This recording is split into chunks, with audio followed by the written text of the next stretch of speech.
¿Qué tal, estimados estudiantes? Pues tratando de dar seguimiento al currículo académico, pues hoy nos toca hablar respecto al tema clima. Esto se engloba entre un tema general que es conocido como ciclos ecológicos, para lo cual les pido que si pueden tener algo donde anotar, pues sería de mucha ayuda, ya que sobre esto serán evaluados en la próxima semana para venir y dar cumplimiento con las normas establecidas. Así que sin más preámbulo, avanzamos en el tema. Cuando hablamos acerca de los ciclos ecológicos, podemos venir y definir lo que así se conocen a todos los ciclos de reciclamiento de materia en los ecosistemas.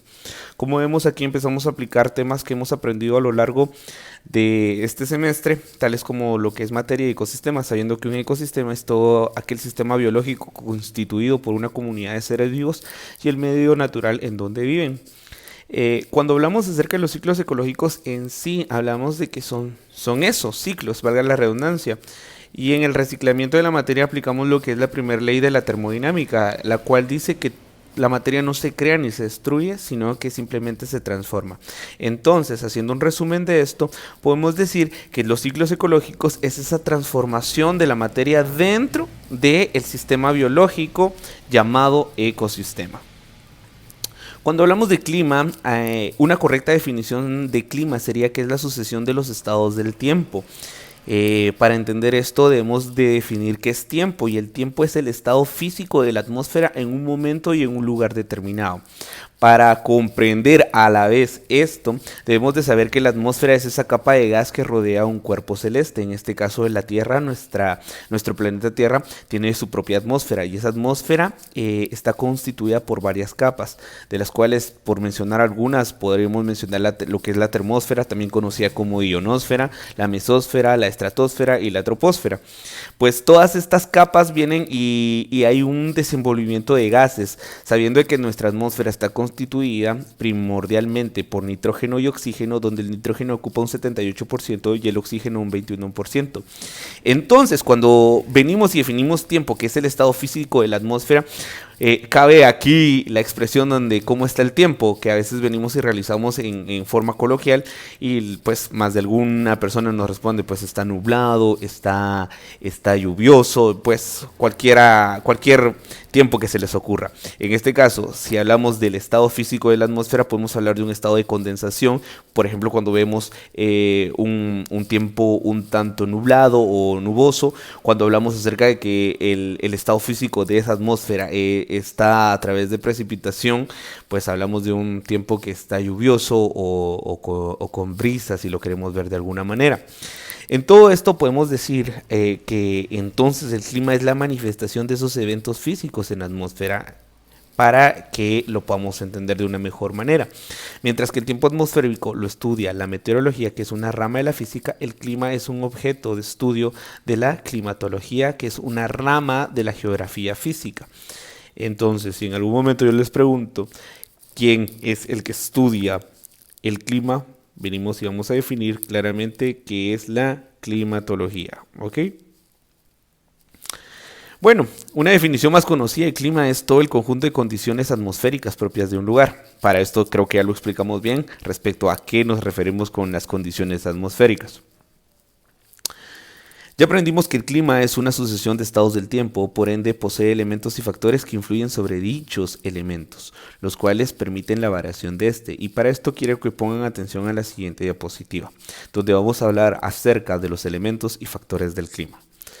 Cuando hablamos de elementos y factores del clima, podemos hacer referencia específica de estos factores que vienen y se derivan de en latitud, en altitud, relieve, cercanía al mar y corrientes marinas. En el caso vamos a empezar hablando acerca de lo que es la latitud. Creo que en un momento más de alguno de nosotros sabemos o tenemos alguna noción respecto de términos utilizados, tales como primordialmente, latitud. Cuando hablamos acerca de latitud, quiero que puedan venir y comprender esto, que es una distancia angular que hay desde un punto de la superficie de la Tierra hasta lo que sería el paralelo del Ecuador. Y en este caso, si lo pudiera ejemplificar de alguna manera, podría ser, vamos a ver si puedo hacer una especie de gráfica acá.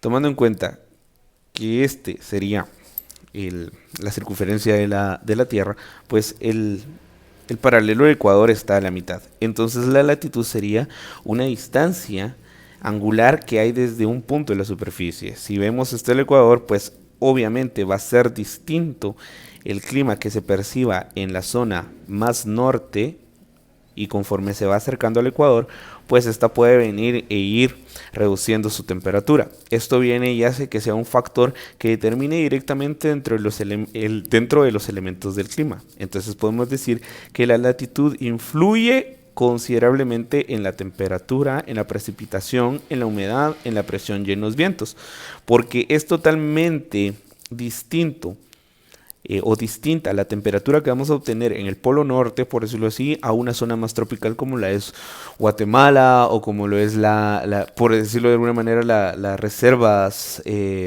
de Chiapas, que son prácticamente una condición de bosque lluvioso o bosque tropical como tal. La altitud es el segundo tema y para esto lo debemos de entender también como esa distancia vertical de un punto de la superficie terrestre respecto al nivel del mar.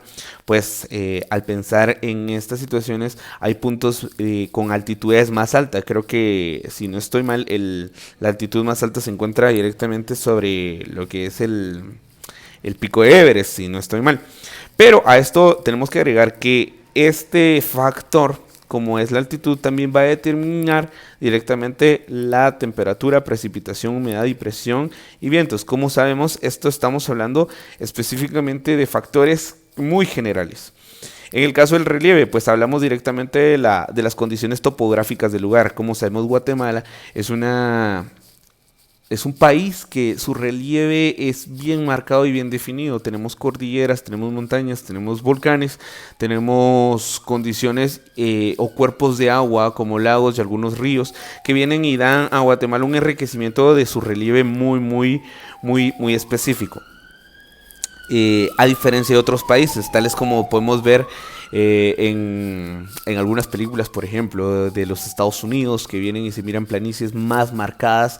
Eso viene y determina en gran manera estos elementos, nuevamente, como lo es la temperatura y la precipitación principalmente. Al tener Guatemala un relieve muy rico en cuanto a cordilleras, montañas y volcanes, que vienen a su vez están pobladas por toda su biodiversidad, tanto de flora y fauna, aumentan. No es lo mismo tener un lugar despoblado a tener un bosque, por ejemplo, de coníferas. Cuando hablo de coníferas me expreso específicamente en árboles como pino y cipreses, o de latifoliadas que encontramos directamente con árboles como podrían ser se me ocurre el encino, por ejemplo, que vienen y generan mejor dicho, desde un punto distinto, pueden favorecer a la precipitación del lugar, debido a que estos cuerpos directamente ayudan a que el ciclo del agua en determinados lugares pues sea mucho mejor y tenga una mejor retención de humedad, como es este caso, o también que venga y ayude a esa precipitación. Es totalmente distinto en un lugar donde no esté poblado por vegetación, que se siente térmicamente, la temperatura es más marcada, que en un lugar donde venga y hay mucha vegetación, donde definitivamente este elemento va a ser totalmente distinto. Pues otro de los factores a tomar en cuenta es la cercanía al mar. En este caso es totalmente distinto hablar acerca de ir a vacacionar, por ejemplo, al Puerto San José, que estar en una zona un tanto más alta, como en el caso de Huehuetenango, que si bien viene está no tan lejos del mar, pero su relieve y la altitud y la latitud de dicho lugar hacen que estos elementos ya varíen. Otra de las cosas son las corrientes marinas, y estas corrientes marinas pues son prácticamente todos esos patrones de circulación de las aguas oceánicas que se dan precisamente por los movimientos de rotación y traslación de la Tierra, que vienen y ejercen fuerzas físicas como es la fuerza centrífuga, que si lo ponen a pensar, en algún momento podríamos hablar que, por ejemplo, tenemos el planeta Tierra y este viene y está girando. Cuando gira viene y hay una fuerza desde el centro hacia afuera que ejerce que esas corrientes marinas vengan y vayan hacia lo exterior.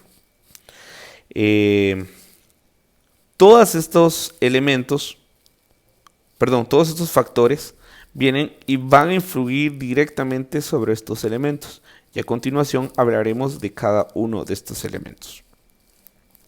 Por lo cual, la temperatura es el primero, que es aquel grado de calor de la atmósfera que proviene de la energía solar. Esto viene muy aunado a temas como el calentamiento global o directamente con el efecto invernadero. Al pensar en esto, voy a intentar venir y graficarlo. Tenemos el planeta Tierra. Voy a hacerlo de color verde mejor. El planeta Tierra lo tenemos y alrededor de él está lo que sería su atmósfera, ¿ok? Entonces, dice que la temperatura es el grado de calor de la atmósfera que proviene de la energía solar. Esto viene y cuando ingresa directamente de parte de lo que sería el Sol, empieza, que ya vimos que en este caso una de las principales fuentes de energías es la radiación solar, ¿verdad? No es la luz solar. Entonces esa radiación solar, esa energía que proviene del Sol, viene y empieza a calentar directamente en la atmósfera. Y esto va produciendo que tengamos una temperatura térmica nosotros, que tengamos una sensación térmica, perdón. Esta a su vez se mide en grados Fahrenheit o en grados centígrados, dependiendo del sistema de medición. Nosotros en Guatemala utilizamos el sistema de medición internacional que lo mide en grados centígrados. Y pues sabemos que para su medición se utiliza el termómetro, que es lo que nos ayuda a saber respecto de la temperatura. En el caso del siguiente elemento es la humedad. La humedad es la cantidad de vapor de agua que se retiene en el aire. Cuando el calor actúa sobre las aguas, parte de ellas se evapora y se integra al aire en estado gaseoso como vapor de agua. Yo no sé si ustedes han podido venir y tener la oportunidad de visitar, por ejemplo, el puerto. Si en el puerto viene y se siente que el vapor es como pegajoso, o sea, el calor que se manifiesta ahí es pegajoso y es muy totalmente distinto al calor que se siente en regiones como en Oriente, por ejemplo, Zacapa, donde el calor es seco completamente, totalmente distinto al que se siente en Petén. Yo tuve la oportunidad de estar en La Libertad trabajando en una finca y pues ahí en la mañana se levantaba y era una humedad una humedad relativa muy alta en la cual venía y uno prácticamente paraba empapado debido a estas situaciones. Pues cuando el calor actúa sobre las aguas, esto es importante, parte de ellas se evapora y se integra al aire en estado gaseoso como vapor de agua. Esto viene y complementa lo que es el ciclo de agua, que ustedes vendrán y me ayudarán directamente a poder explicarlo de una mejor manera, porque estos son los temas que a ustedes les toca investigar.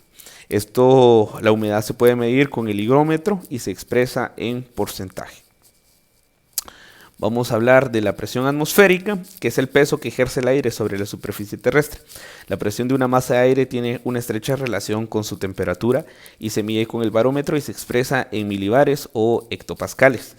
Esto se da, por ejemplo, cuando van ustedes al volcán, pues esto viene y hablamos directamente de una altitud más alta. Cuando hay una altitud más alta, pues la presión atmosférica será mayor, por decirlo de alguna manera. La presión atmosférica que se viene y se tiene al nivel del mar, por decirlo de alguna manera, es de 0. Pero conforme ustedes van subiendo,